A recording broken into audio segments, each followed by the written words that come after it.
আপনারা যদি বলেন আমি খাবো। ও বললে খেতে পারবে না।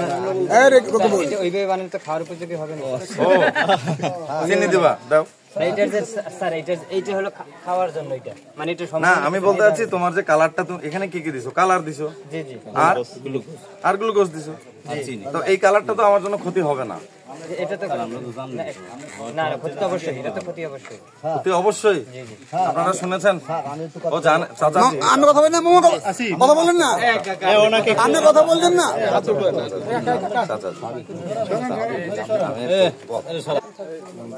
স্যার এটা আমরা তো জানি না। তাহলে আমি খেয়ে নি ভাই, আপনারা তাহলে অনুমতি দেন। ও কিন্তু জানি না বলেছে, আমি কিন্তু খাবো না স্যার, খাওয়ার দরকার নেই। আমরা তো জানি স্যার এটা রং। আপনারা জানেন না বললে হবে কি? আমরা তো জানি। চাচাজি ও বলতেছে খাওয়া যাবে না স্যার খাইেন না। মানে এটা খাইলে ক্ষতি হবে কিনা? আপনারা যেহেতু আসছেন এখানে তাতে এখন ক্ষতি অবশ্যই, যার কারণেই আসছেন আপনারা। ক্ষতি না থাকলে তো আর আসতেন না। তুই দেখলি তো মানে কেন খেতে দিবা না? আমার বাচ্চারা ঠিকই খায় এটা। স্যার এগুলা রাকিব বলেছিলাম। আচ্ছা প্রথমে রাকিবুল আপনি বলেন, আপনি যে এই সকল পণ্য দিয়ে শিশু খাদ্য তৈরি করেছেন, আমি 12 ধরনের খাদ্য পেয়েছি এবং প্রত্যেকটা খাদ্যে আমাদের ভোক্তা অধিকারের এডি মহোদয় উপস্থিত আছেন, আমাদের ইএচএফপিও মহোদয় উপস্থিত আছেন। সবাই বলেছে যে প্রত্যেকটা খাদ্যের কোনো লেবেলিং নেই এবং এটা স্বাস্থ্যের জন্য ক্ষতিকারক। আপনার কি এটা মনে হচ্ছে?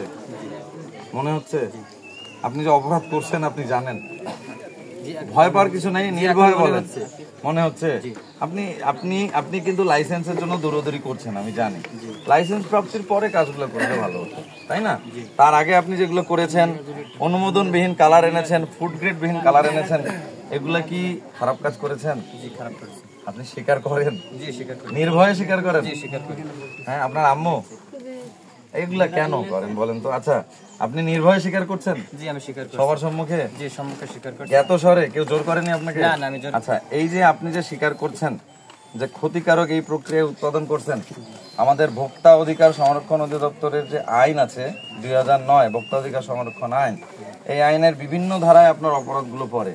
আমি 43 ধারায় আপনার এই অপরাধটাকে আমলে নিলাম এবং 43 ধারা অনুযায়ী আপনাকে 2 বছরের কারাদণ্ড, 50,000 টাকা জরিমানা প্রদান করা হলো। আজকে আমরা গোপন সংবাদের ভিত্তিতে আমাদের নাজিরপুর উপজেলা শ্রীরামকাঠি ইউনিয়নের এই জায়গায় এসেছি।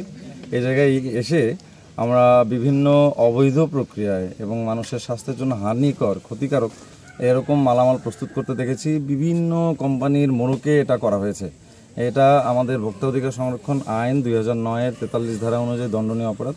সেই অনুযায়ী যারা প্রস্তুত করেছিলেন এরকম 2 জনকে গ্রেপ্তার করে উক্ত আইনের উক্ত ধারা অনুযায়ী জেল দেওয়া হয়েছে এবং আমাদের উক্ত আইনের 56 ধারা অনুযায়ী যে ক্ষতিকারক যে দ্রব্যাদি রয়েছে, এই ক্ষতিকারক দ্রব্যাদিগুলো আমরা বাজেয়াপ্ত করেছি এবং সিলগালা করা হয়েছে উক্ত স্থানটি।